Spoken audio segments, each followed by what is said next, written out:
Collective noun দেখছি তো আজকে আবার দেখে নেই যে কালেকটিভ নাউন ছবিতে কি রয়েছে। এই যে ছবিতে আমরা প্রথমে যদি দেখি তাহলে অনেকগুলো স্টুডেন্টস রয়েছে একসঙ্গে, তাই তো? তাহলে আমরা আগে ক্লাসের মধ্যে যদি থাকে তাহলে ক্লাস অফ স্টুডেন্টস বলছি। তাহলে এখানে লেখা আছে ব্যাচ অফ স্টুডেন্টস, ব্যাচ। তাহলে স্টুডেন্টের দলকেও কি বলা হয়? ব্যাচ। একসঙ্গে ব্যাচ একসঙ্গে থাকে অনেকজন, তাকে বলা হয় ব্যাচ অফ স্টুডেন্টস। তাহলে ব্যাচটা হচ্ছে কালেকটিভ নাউন।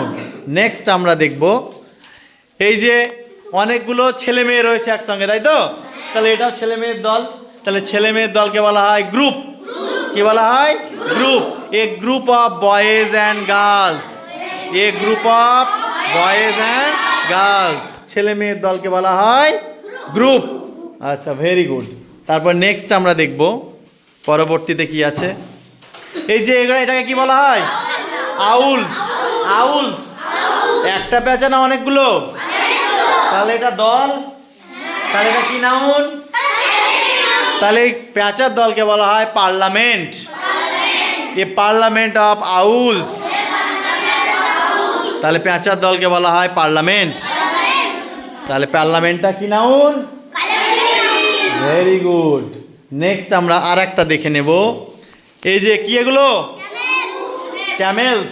ক্যামেল না ক্যামেলস। একটা উট না অনেকগুলো? তাহলে ক্যামেল না ক্যামেলস?